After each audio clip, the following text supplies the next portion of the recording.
I often remember the moment that changed my life. I was standing on the busy streets of New York City for the first time. I felt like I was in a dream. So many people, tall buildings, and bright lights. It was amazing. But there was one big problem. I didn't speak English very well, and that made me feel small and scared. Like I didn't belong. My name is Carlos, and I come from a small town in Mexico called Val de Bravo. It's a beautiful place with a big lake and friendly people. I never thought I would live in America. But one day, I got a job offer from a company in New York City. It was very exciting, but also very scary. I could understand English if someone spoke slowly, but I couldn't speak it well myself. It felt like I was a bird with broken wings. I could see the sky, but I couldn't fly. Still, I decided to try. Arriving in New York. When I arrived in New York, I felt like I was in a different world.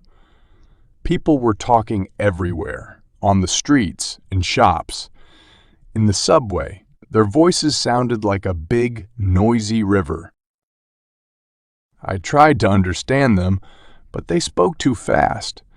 All I could pick up was the feelings in their voices, sometimes happy, sometimes angry, sometimes in a hurry. I moved into a small apartment in Brooklyn with 3 roommates. They were all from different countries. One was from India, another was from Italy, and the third was from Brazil. They would laugh and talk in English. And I wanted to join, but I was scared to speak.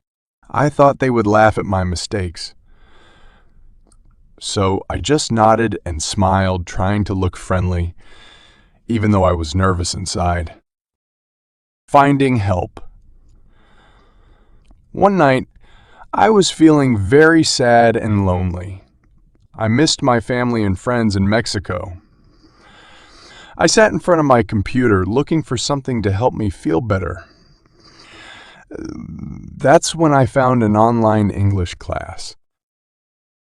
It said it would help people learn English in a fun way. Without thinking much, I signed up for it. I told myself that every little step could help.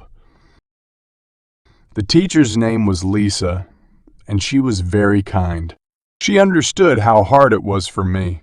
She said, "It's okay to make mistakes. That's how we learn." Her words made me feel better. Practicing with courage. Every day I practiced in front of a mirror. I pretended I was Lisa, trying to copy her words and even her movements. I used a hairbrush as a microphone and pretended to be a singer. My roommates would laugh when they saw me, but they were nice and even cheered me on. Sometimes they would sing along with me, which made me feel less shy. The big moment came when I went to a local cafe.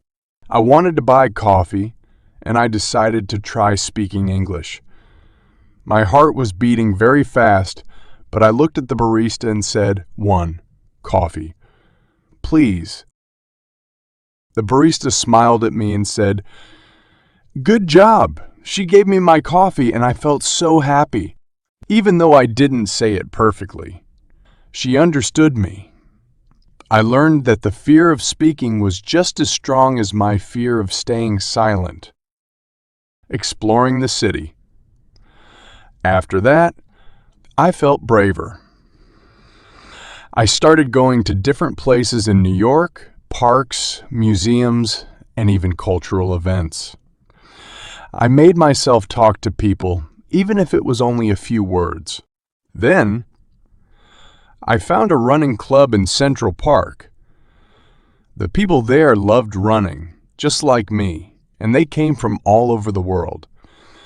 They welcomed me, and I felt like I had a group of friends. One afternoon, I met a man named Jim while we were running.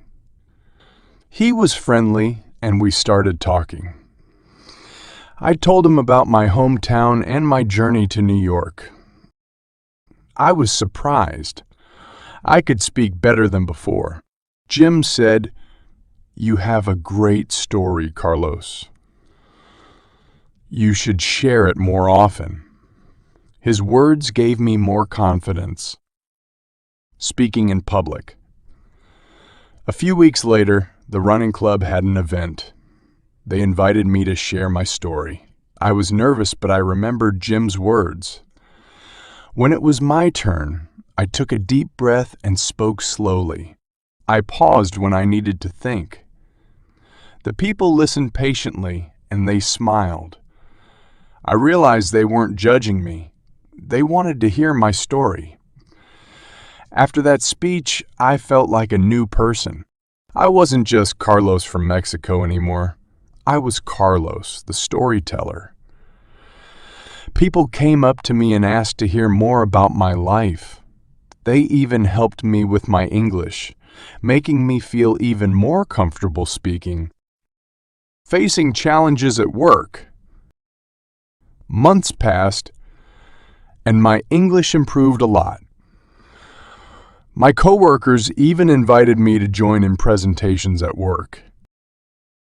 It was hard at first, but I was getting better. However, one day I made a mistake in a meeting. I thought it was my turn to speak, but I misunderstood. My face turned red, and I felt like I had failed.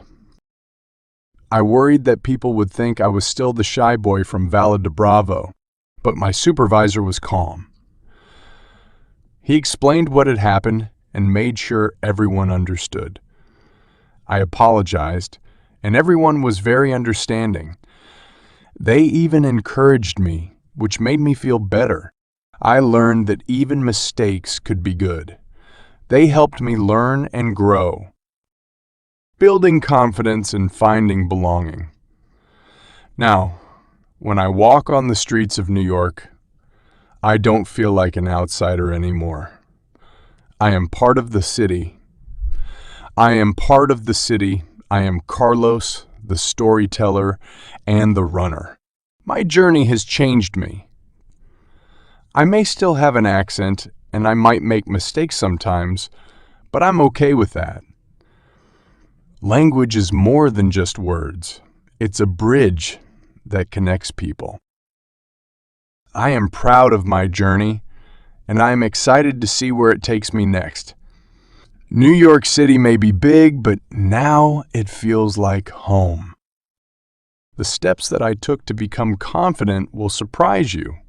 Trust me. Try these steps and you will grow in confidence. Number 1, finding support. I signed up for an online English class to get help with speaking. Number 2, practicing daily. I practiced in front of a mirror and pretended to be a singer to become more comfortable with English. Number 3, taking small risks.